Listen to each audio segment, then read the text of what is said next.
Bonjour à toutes et à tous, je vous propose aujourd'hui un tuto pour réaliser la carte ou plutôt le petit tableau Home Déco ou donc carte mix média comme vous voulez avec les nichoirs, le tampon nichoir dessiné par Isabelle Comont pour tout en colle que vous voyez ici et qui est bien sûr disponible dans la boutique en ligne. Il s'agit d'un très grand tampon. Il ne tenait pas dans ma presse de précision, j'ai donc décidé de vous proposer des blocs acryliques de 20 cm de large et 12 cm de haut, pas trop cher pour que vous puissiez installer vos grands tampons. C'est valable aussi pour les paper artsy pour lesquels j'étais souvent un petit peu coincée.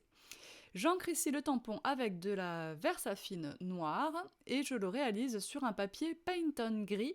Vous voyez qu'il est déjà un petit peu bleu en haut parce qu'en fait c'est l'autre moitié de la première carte que j'ai déjà présentée sur les réseaux sociaux.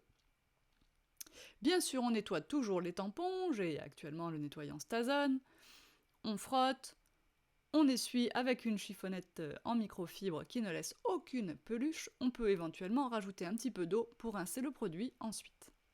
Je sais pas pourquoi je parle comme ça, je vais arrêter tout de suite.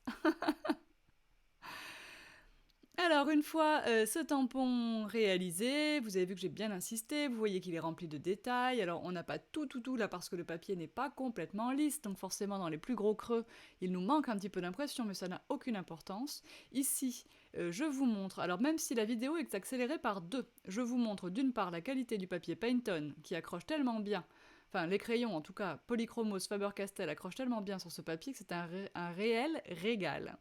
D'autre part, même si c'est accéléré par 2, vous constatez quand même que ce n'est accéléré que par 2, et que donc, même en vitesse réelle, ça va très très vite.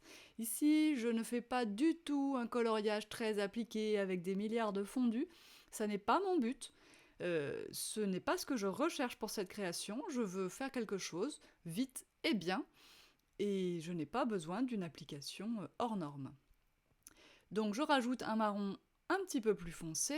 C'est toujours un petit peu le même principe, le coloriage, hein, quel que soit l'outil que vous utilisez, que ce soit des feutres à alcool ou des crayons.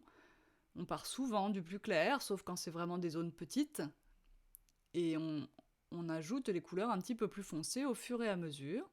Donc vous verrez qu'ici, je vais ajouter après encore un brun un peu plus foncé, et pour finir, j'ajouterai du noir, et entre-temps, je passerai la solution de mélange pour crayon de couleur avec des estampes de papier.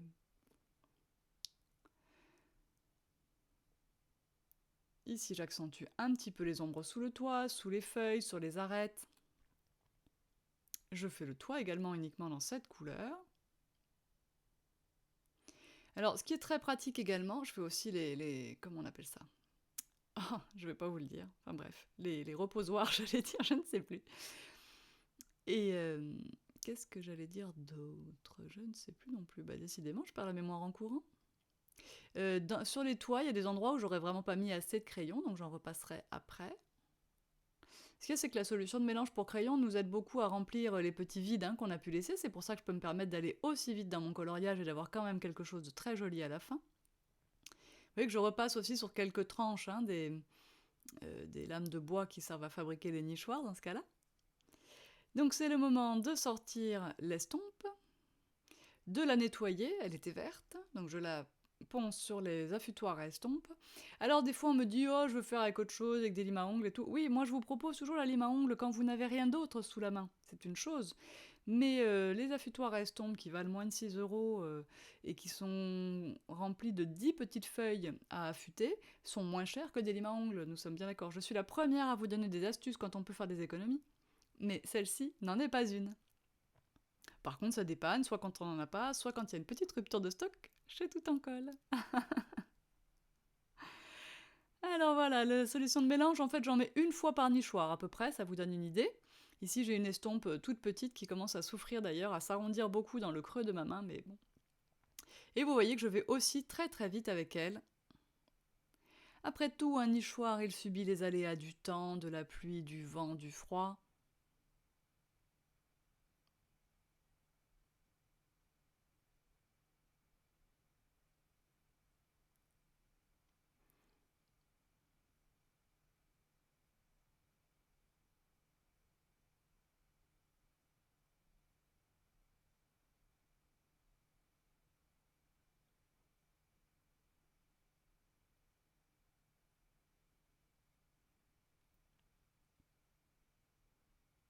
Comme j'ai beaucoup accéléré la vidéo, je vous laisse quand même profiter du coloriage parce que c'est demandé quand même parfois.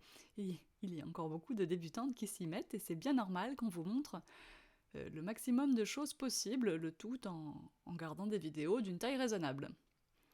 Je rajoute ici un petit peu de plus clair sur ce toit-là et je vais le fondre toujours pareil. Donc on n'oublie pas de nettoyer son estompe. Alors on vous dit parfois, même Laetitia, de partir du clair pour aller vers le foncé. C'est vrai que ça vous évite de trop foncer votre réalisation. Ça dépend vraiment de ce que vous voulez. Et là encore, moi il m'arrive souvent de faire l'inverse, de partir de foncé pour aller vers le clair, mais peut-être parce que j'ai une habitude comme cela, à force d'utiliser mon estompe.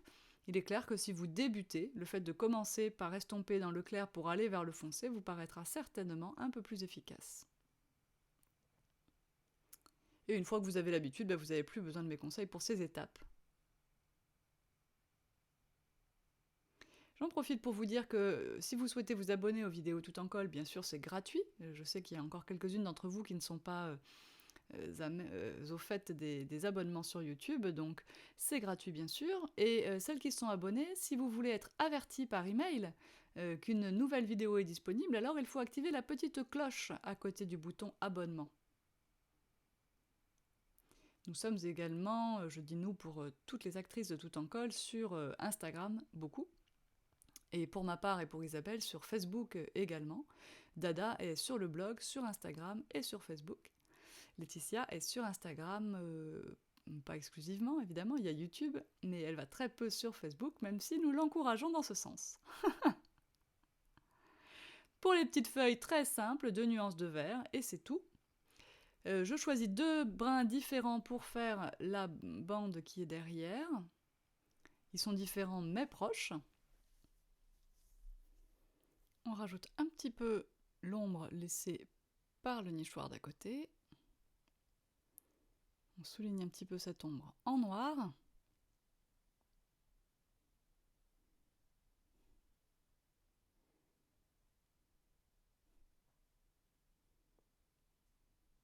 Voilà pour la tape coloriage. On passe au ciel. Je prends mon masque, je sais plus comment il s'appelle, et vous voyez que je le nettoie pas souvent, hein, c'est pour ça qu'il est marron. Je mets un spray Lindy's bleu irisé au travers de ce masque pour avoir des petites traces dans mon ciel. Je protège un petit peu mon motif avec une sorte de masque qui n'est pas autocollant. Je vais maintenant passer au bas, donc j'ai utilisé encore un spray Lindy's. Alors là j'ai pris un cuivré, alors que dans la carte originale je pense qu'il était plus chocolat. Hop.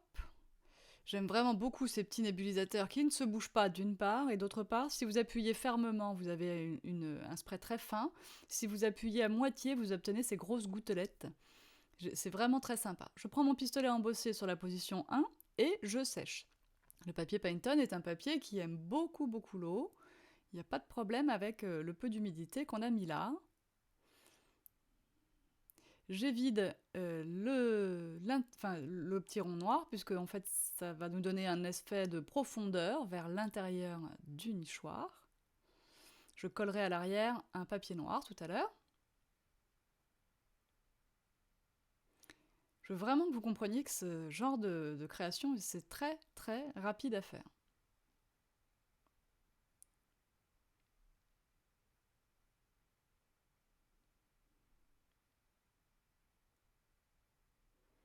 Alors l'avantage de travailler sur mon Pantone gris, outre sa composition, parce que j'aurais pu prendre du Pantone blanc, hein, eh bien c'est justement d'avoir ce fond gris.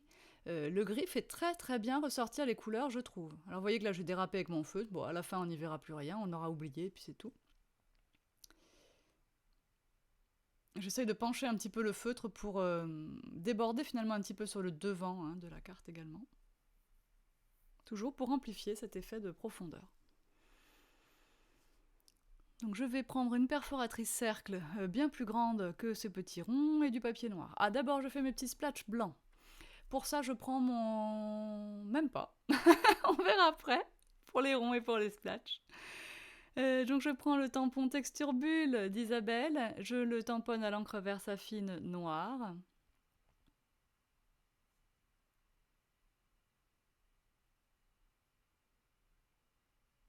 J'utilise encore mon masque, vous voyez, pour faire comme ressortir les bulles derrière les petites cabanes. Je trouve que à l'horizontale, là, ils sont trop sur le même axe pour celle-ci. J'avais mieux réussi sur la carte originale, je vais mieux décaler l'axe des tampons, je trouve. Je prends mon tampon manuscrit fin en français.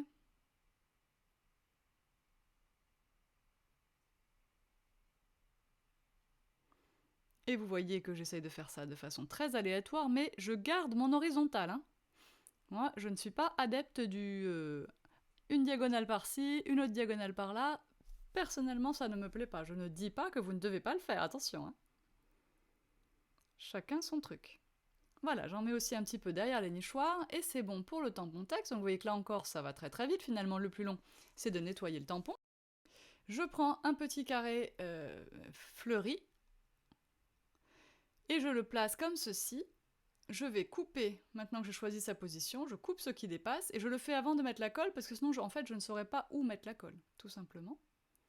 Une fois qu'il est coupé, ça sera facile de le repositionner correctement. Je peux maintenant donc mettre, mettre un petit peu de colle, de ma colle à pointe fine toujours. J'hésite toujours à dire mettre des points de colle, parce que vous pourriez penser que je pense aux petits points de colle, aux petits glue dots. Et donc je pose... Ah, je me suis trompée, bon c'est pas grave, la colle est transparente en séchant. Je vais l'essuyer un petit peu, mais ça ne se verra pas à la fin. Je coupe, il y a un petit bout qui dépasse. J'utilise toujours le même carré et je le place par ici.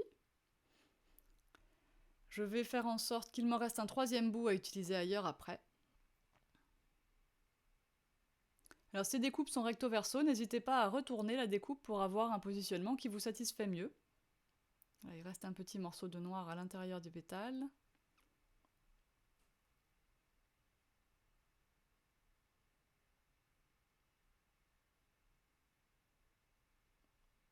Et là c'est ce que je vais faire d'ailleurs, le retourner parce que ça ne me convient pas dans un sens. Hop, voilà, et là ça me convient beaucoup mieux. Et finalement je vais même le déplacer pour qu'il soit sur le nichoir un petit peu, voilà, comme cela. Et on aura donc un quatrième coin, même s'il est tout petit. Un troisième, pardon, coin, même s'il est tout petit. Et vous voyez le petit bout qui est au-dessus de la carte, là, je vais découper pour n'obtenir que la fleur avec. Alors des petites fleurs individuelles de ce motif, j'en mets beaucoup dans les commandes en cadeau en ce moment. J'en avais fait toute une série justement pour pouvoir vous faire les petits cadeaux des commandes.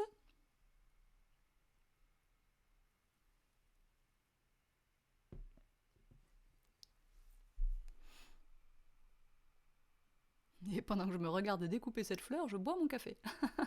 Chin chin, bon goûter à vous. Et voilà, je pose ces petites fleurs de façon à ce qu'elles soient à la fois à cheval sur un nichoir, à cheval l'une sur l'autre. J'aurais pu choisir de les placer différemment. Bon, elles sont comme ça. Je pense que maintenant on passe au splash. Voilà, je prends mon réencreur pour l'encre blanche à pigment Lone Fawn Yeti, couleur Yeti. Donc je mets une goutte de blanc. Avec ça, on pourrait faire des splatchs pour au moins 10 cartes. Hein. Je mets une goutte d'eau. Je dilue pas trop pour garder vraiment une blancheur importante. Et avec un petit pinceau liner, je fais des gouttes. Alors là, c'est toujours difficile de savoir où s'arrêter, quand s'arrêter. Bon.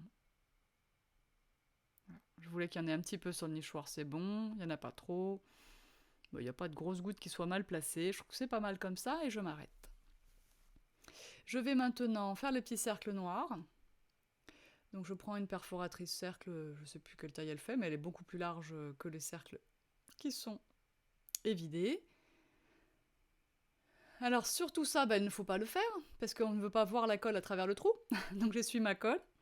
La colle, on la met sur l'extérieur du cercle. Voilà. Et on place ça par l'arrière, comme ceci. On utilisera aussi un stylo gel blanc pour faire un petit point lumineux là-dedans.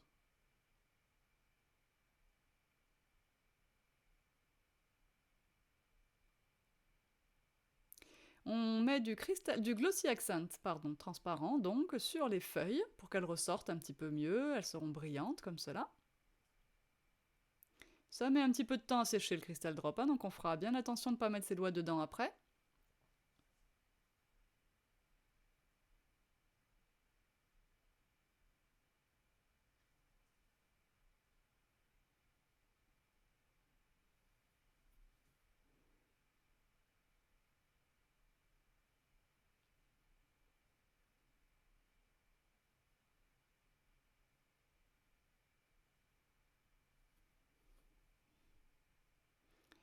un petit coup de feutre noir, on reprend des tout petits détails par-ci par-là, juste pas grand-chose.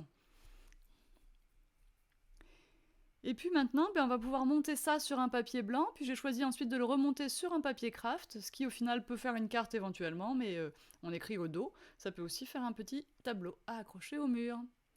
Moi je vous dis à très bientôt pour de nouvelles vidéos, et en attendant, n'oubliez pas les réseaux sociaux, le hashtag Toutencolle sur Instagram, le groupe qui s'appelle le Club Toutencolle sur Facebook, et la page officielle Toutencolle encore sur Facebook, et surtout le blog sur lequel on reprend tous nos tutos avec les liens vers les produits utilisés.